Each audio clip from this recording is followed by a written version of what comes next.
নমস্কার বন্ধুরা, আজকের আমি আপনাদের সঙ্গে দারুণ টেস্টি একটা রেসিপি শেয়ার করে নেব। প্রেসার কুকারের মধ্যে আলু আর বেগুন, টমেটো, শিম আর অল্প একটু সর্ষের তেল দিয়ে স্বাদ মুখে লেগে থাকার মতো রেসিপি তৈরি করে নেওয়া যায়। তো চলুন দেখে নিই কীভাবে আজকের আমি এই রেসিপিটি তৈরি করছি, যেটা ভাত, রুটি, পরোটা সব কিছুর সাথে খেতে জাস্ট অসাধারণ লাগে। রেসিপিটি তৈরি করার জন্য আমি এখানে নিয়েছি 2টো বেগুন, 2টো আলু, একটা টমেটো, কয়েকটা শিম। আজকের আমি রেসিপিটি তৈরি করার জন্য দেখুন বড় সাইজের কাঁচা পাকা টমেটো নিয়েছি। আপনারা একদম পাকা টমেটো ব্যবহার করতে পারেন। এবারে বেগুনগুলোকে আমি মাঝখান থেকে কেটে একটু দেখে নেব ভিতরে পোকা আছে কিনা। আমি এখানে আমার প্রয়োজন মতো সমস্ত সবজি ব্যবহার করেছি, আপনারা নিজেদের প্রয়োজন মতো নিয়ে নেবেন। এবারে আলুগুলোকে আমি মাঝখান থেকে একটু ফালি করে নিয়ে নিচ্ছি, যাতে করে খুব তাড়াতাড়ি সুসেদ্ধ হয়ে যায়। আর শিমগুলোকে একটু দেখুন এই মুখের আর শেষের অংশটাকে কেটে বাদ দিয়ে মাঝখানের সুতোটাকে বের করে নেওয়ার চেষ্টা করছি। অবশ্যই করে চেষ্টা করবেন সুতোটাকে বের করে নেওয়ার, না হলে এগুলো মুখে পড়বে, খেতে ভালো লাগবে না। এবারে নিয়েছি একটা প্রেসার কুকার, তার মধ্যে সমস্ত সবজিগুলোকে একে একে আমি সাজিয়ে দিচ্ছি। এবারে দিয়ে দেবো অল্প একটু জল, আর দিয়ে দেবো 1 চামচ পরিমাণে লবণ, আর দিয়ে দেবো 2 থেকে 3 চামচ পরিমাণে সর্ষের তেল। তেলটা দিলে এর স্বাদটা কিন্তু ভীষণ ভালো হয়। এখন আমি এটাকে 3 থেকে 4টে হুইসেল দিয়ে নেব। যতক্ষণে এটা হুইসেল পড়ছে তার মধ্যে কিছু উপকরণ আমি নিয়েছি। দেখুন কাঁচা লঙ্কা, রসুন, একটা গোটা ছোট সাইজের রসুন, 4টে পেঁয়াজ আর কাঁচা লঙ্কা। ঝালটা নিজেদের মতো করে নিয়ে নেবেন, আর নিয়ে নেবেন একটু ধনেপাতা। রসুন আর পেঁয়াজটাকে গ্রেট করে নিয়েছি, আর কাঁচা লঙ্কাটাও কুচিয়ে নিয়েছিলাম। এদিকে দেখুন সমস্ত সবজিগুলো ভালোভাবে সুসেদ্ধ হয়ে গেছে। এখন আমি ভালো করে জল ঝরিয়ে সমস্ত সবজিগুলোকে একটা প্লেটের মধ্যে তুলে নিচ্ছি।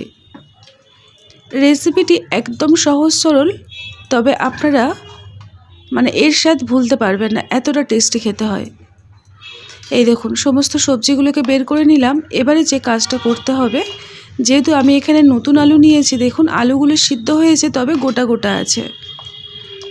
আপনারা চেষ্টা করবেন রেসিপিটি নতুন আলুতেই করতে, আর না হলে পুরনো আলু দিয়েও করতে পারেন, তাতে কোনো অসুবিধা নেই। আর দেখুন আলুগুলোকে আমি এইভাবে একটু কেটে নিলাম, আর ওই ছুরির সাহায্যে সমস্ত বাকি যে শিম, বেগুন, টমেটো, ওগুলোকে আমি একটু দেখুন এইভাবে কেটে দিচ্ছি। তো আজকের রেসিপিটি তৈরি করার জন্য সবজিগুলোকে এইভাবে আমাদেরকে রেডি করে নিতে হবে।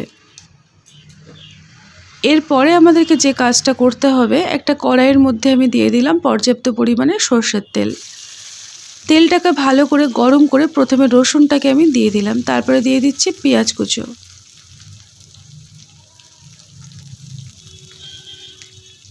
এবারে এটাকে একটু ভালো করে ভেজে নেব। কিছুক্ষণ একটু নরম করে ভেজে নিতে হবে। যেহেতু ফোড়নে আমি এখানে কালো জিরেটা দিতে ভুলে গেছিলাম, তাই আমি একটু কালো জিরে এখানে অ্যাড করছি। তবে আপনারা রসুনটা দেওয়ার আগে ফোড়নে কালো জিরেটা দিয়ে দেবেন। অনেকে আছেন কোনো রকম ফোড়ন কালো জিরে পছন্দ করেন না, সেক্ষেত্রে দেওয়ার কোনো দরকার নেই। এবারে পেঁয়াজটাকে একটু নরম হওয়া পর্যন্ত 1 মিনিটের মতো ভেজে নেব। তারপরে এখানে দিয়ে দিলাম কাঁচা লঙ্কা। ঝালটা নিজেদের মতো করে কম বেশি করে নিয়ে নেবেন। লঙ্কাটাকে দিয়ে আরও আমি কিছুক্ষণ ভালো করে পেঁয়াজের সাথে ভেজে নিলাম। এবারে পেঁয়াজগুলোকে একটু সাইড করে দিয়ে এর মধ্যে আমি বিশেষ একটা উপকরণ অ্যাড করব, সেটা হলো চিংড়ি মাছ।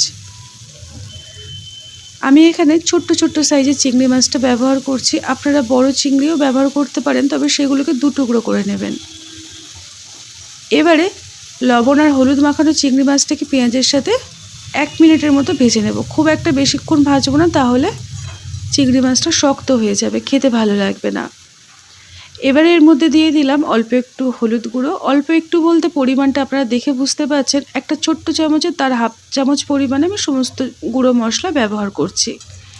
এখানে কোনো রকম লাল লঙ্কার গুঁড়ো ব্যবহারই করলাম না, কারণ কাঁচা লঙ্কা দিয়েছি, তাই আমি আর কোনো রকম লঙ্কার গুঁড়ো ব্যবহার করছি না।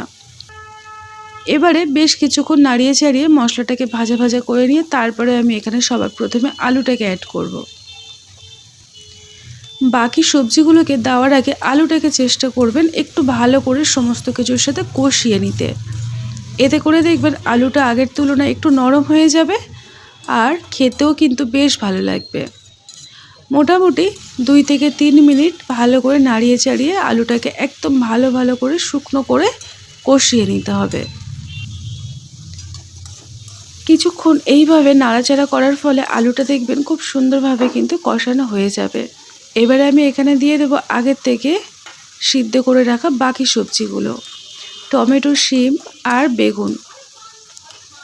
এবারে সবজিটাকে আলুর সাথে মিশিয়ে নেব, চিংড়ি মাছের সাথে ভালো করে কষিয়ে নিতে হবে। এই রেসিপিতে আর কোনো রকম জল দেওয়ার প্রয়োজন পড়বে না। এবারে একটু হাতের সময় নিয়ে একদম শুকনো করে তৈরি করে নিতে হবে।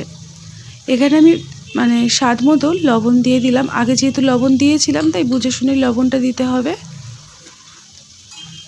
এবারে গ্যাসের আঁচটাকে চেষ্টা করবেন মিডিয়ামে রাখতে, আর রেখে সমস্ত এইভাবে সবজিটাকে একদম শুকনো করে নাড়িয়ে চাড়িয়ে কষিয়ে শুকনো করে নিতে হবে।